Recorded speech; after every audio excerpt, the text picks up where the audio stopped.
Okay, so let's see. All right, so hi everyone, this is Pam Ragland, and this is the AskPamRagland.com call. And tonight is January 27th, 2009. So I'm glad to have everybody with me. And I started to mention, whoops, oh, and I have to say that again for the recording, sorry. I'll have it on the Ustream twice.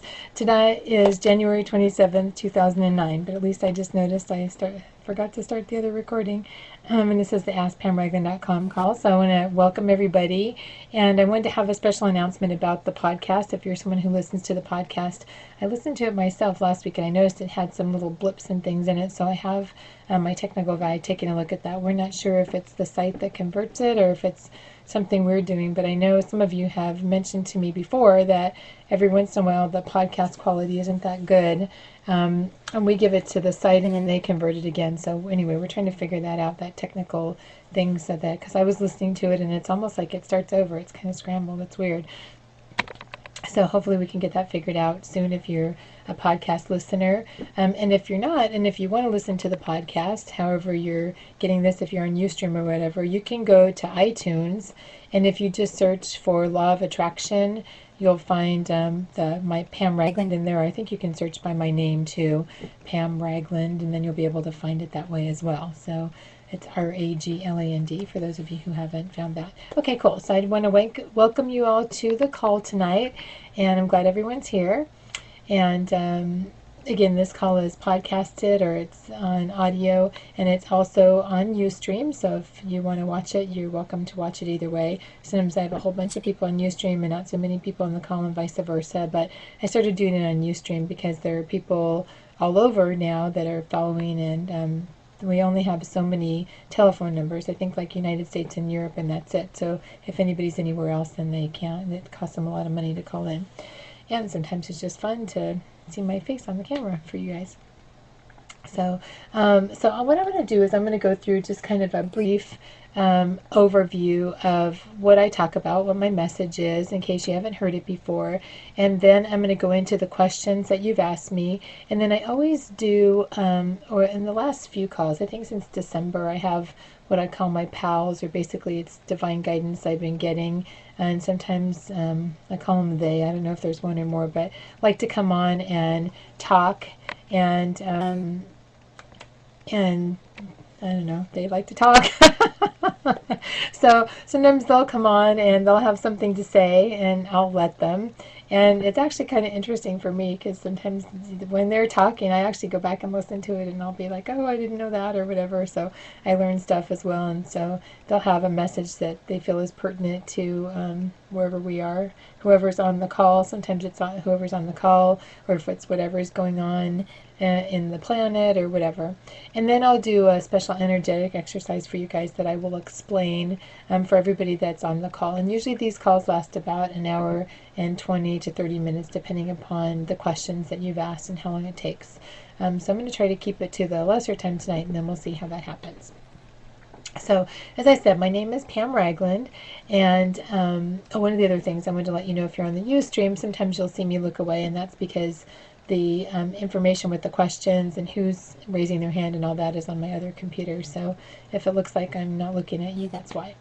Okay, so a little bit about me and my message and kind of what I'm up to. I mean, my main thing that I'm here for is to help you really understand why you may have challenges, why it may be so difficult to be able to overcome those challenges, and what are some things that you can do. How can I help you? What are some other things that are available in order for you to be able to get past them once and for all. And so what happened with me was I was actually changing companies, doing organizational transformations. I've worked at some of the world's largest companies, Fortune 100 and Fortune 50 companies, and I really wasn't doing anything with helping people or anything energetic, or I really didn't even know what all that was. But when I went out on my own in 2000 from transforming companies, what I had become an expert in was human behavior and understanding why people do what what they do and helping people change. So to that end, I decided to be a coach, and this is when coaching was relatively new and most people hadn't heard of it, and that's typically where I find myself, kind of on the leading edge of whatever's going on.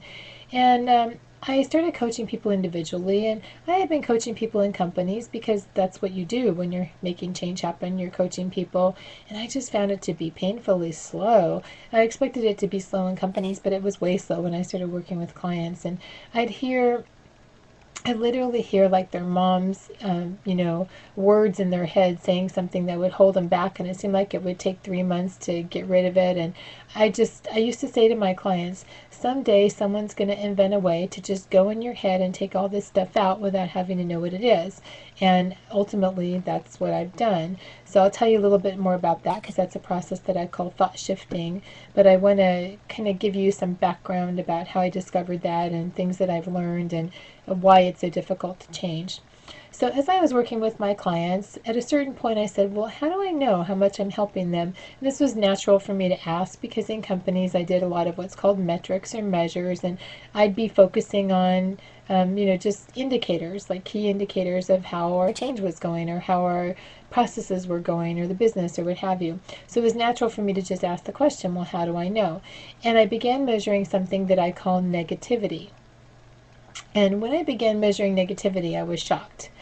So let me define for you first what negativity is.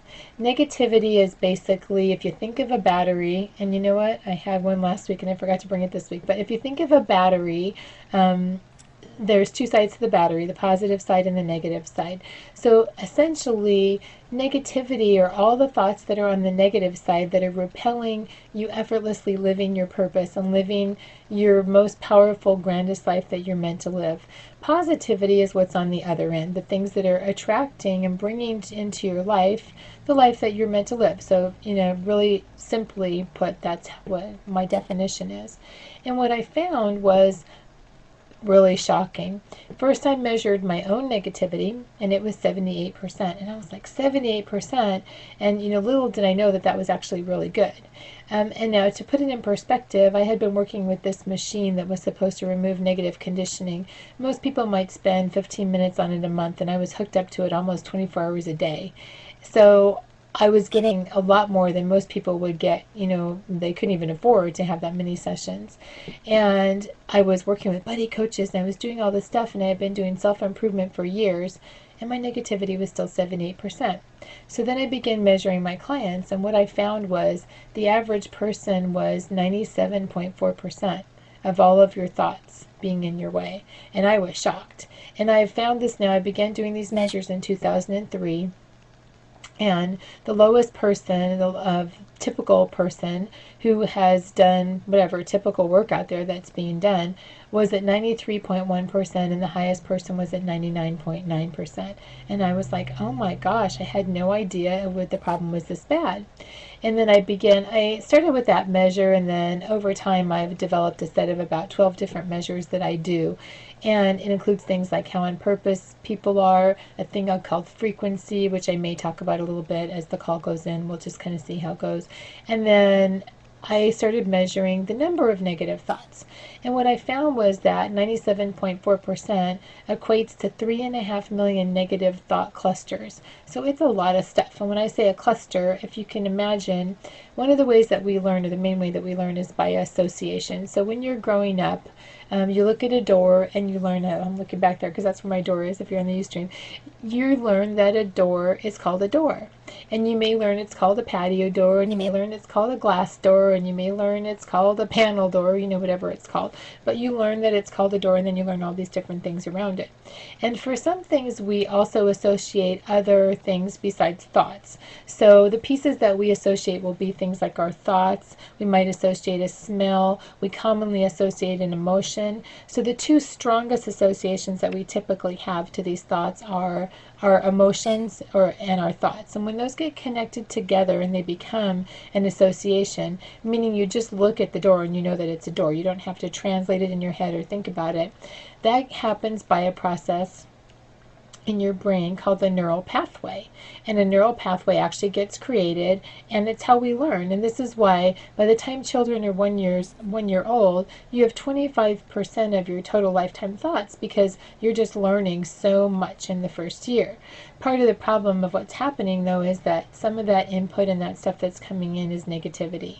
And then as time goes by, it gets greater and greater and greater, so that by the time you're 5 years old, you have 61% of your total lifetime thoughts, and more than a third of them, or more than a million clusters, and I'm talking about these associations